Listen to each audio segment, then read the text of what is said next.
দেখো সকাল সকাল মেয়ের পেছনে ছুটতে গিয়ে আমার এই অবস্থা হয়ে গেল গ্যাসের। জাস্ট চাটা বসিয়ে দাঁড়িয়েছিলাম, কিন্তু এই মেয়ে ডাকলো, অত্যাচার করছিল অল্প, তোর পিছনে গেলাম তো এসে দেখি এই অবস্থা। তো যাই হোক friends, good morning, welcome back to my another video. তো সকাল সকাল চাটা খেয়ে তারপর চলে এসেছি রুমে। বেডরুমটাকে অল্প গুছিয়ে নিচ্ছি। বেডরুমটাকে পরে গোছাতে হয়, কারণ আমি ওঠার পরেও হাজব্যান্ড আর মেয়ে শুয়ে থাকে, তো তার জন্য দেরি হয়ে যায় আমার বেডরুমটা গোছাতে। তো ওদিকে চাটা খেয়ে তারপরে আমি চলে এসেছি বেডরুমটা পরিষ্কার করার জন্য।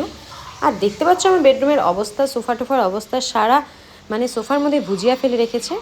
আর ভুজিয়া খেতে খুব পছন্দ করে মেয়ে, তো তার জন্য ভুজিয়াটা খায় মাঝে মধ্যে। তো খাওয়ার থেকে তো বেশি ফেলে বেশি। তো চারিদিকে ঘরের মধ্যে আজকে ভুজিয়া ছড়িয়ে ছিটিয়ে ফেলে রেখেছে, তো সেগুলোকে পরিষ্কার করে নিচ্ছি।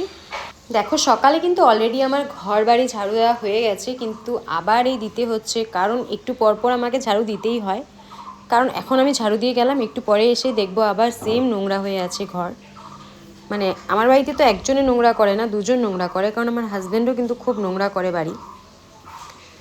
তো যাই হোক ফ্রেন্ডস, ওদিকের কাজকর্ম সেরে আমি চলে আসলাম অল্প অন্য কাজে। অন্য কাজ বলতে ঠান্ডা তো মোটামুটি কমেই গেছে, তো যেগুলো ভারী সোয়েটার ছিল, জ্যাকেট ছিল, সেগুলোর আর দরকার নেই এখন। আর সেগুলো দিয়ে আলমারির মধ্যে ফুল হয়ে আছে, তো ভাবলাম সেগুলোকে আজকে অল্প ঢুকিয়ে ফেলি ভেতরে। কারণ এটাও কিন্তু একটা বড় কাজ, ঠান্ডা পড়লে ওগুলোকে বের করে ধুয়ে দেওয়া, আবার ঠান্ডা কমে গেলে কিন্তু সেগুলোকে আবার ভেতরে ঢোকানো, এটা একটা ভীষণ বড় কাজ মনে হয় আমার। কারণ দেখো ভিতরে কত ব্যাগ পড়ে আছে, তো কোন ব্যাগে কি কাপড় জামা সেগুলোকে গুছিয়ে ঢুকাচ্ছিলাম আজকে। তো আজকে যেহেতু টাইম পেয়েছি, তো আজকে ভাবলাম যে বাড়িতে আছি যেহেতু, তো এই কাজগুলো করেই নিই। কারণ এই কাজগুলো তো আর সবসময় করতে পারি না আমি, হয়ে ওঠে না। তাও আজকে শুধু আমার কাপড় জামার, মেয়ের কিছু সোয়েটারগুলোই ঢুকিয়েছি। হাজব্যান্ডেরগুলো তো বাকি আছে, সেগুলো তো এখনও ধরিনি, তো সেগুলো আর একদিন ধরবো। তো কখন কোনটা দরকার পড়ে এখনও বোঝা যাচ্ছে না, কারণ ঠান্ডাটা পড়ছে, আবার বৃষ্টি হতেও পারে, তার জন্য লাগতেও পারে, তার জন্য কিন্তু সব ঢোকায়নি এখনও। তো ওইদিকে কাজটা সেরে দেখো চটপট চলে এসেছি রান্নাঘরে। তো এদিকে আজকে যেহেতু শিবরাত্রি, তো তার জন্য আজকে হচ্ছে আমাদের ভেজ। আর তাছাড়া শ্বশুর শাশুড়ি বাড়িতে নেই, তার জন্য আমি জাস্ট তরকারিটাই বানিয়ে রাখছি। আর মেয়েকে খাইয়ে পরে আমি বের হয়ে যাব, অল্প কাজ আছে অন্য বাইরে।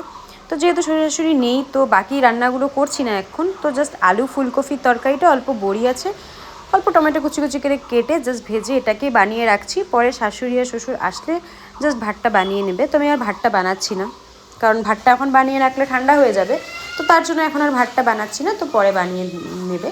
আর একটু আলু ভাজা কেটে নিয়েছি, কারণ মেয়েকে আবার আলু ভাজা দিয়ে খাওয়াতে হবে, ও আবার আলু ভাজাটা ভালো পছন্দ করে ভাতের সাথে।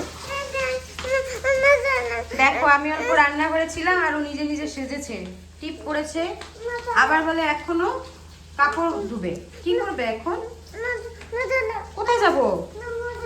এই দেখো, ও বলে এখন একটা সাবান পেয়েছে, সাবান দিয়ে বলে এখনো।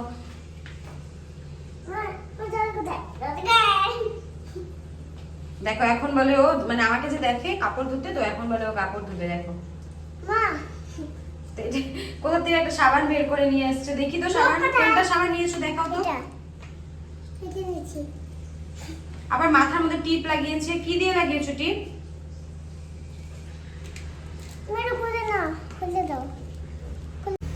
তো মেয়ে হচ্ছে বাথরুমে কাপড় ধুচ্ছে, তো চলো আমরা দেখি। দেখি কিভাবে ধুচ্ছো, দেখি দেখাও, একটু দেখাও, দেখাও। আচ্ছা ঠিক আছে, যাই।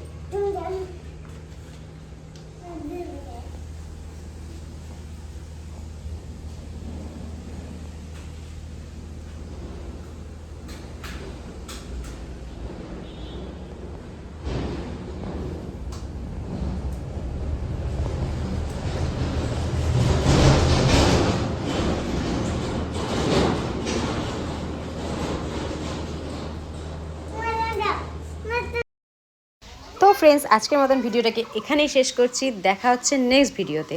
আর আমার ভিডিওগুলো যদি তোমাদের ভালো লেগে থাকে, তো চ্যানেলটাকে প্লিজ সাবস্ক্রাইব করে দিও, আর লাইক অ্যান্ড শেয়ার করে দিও।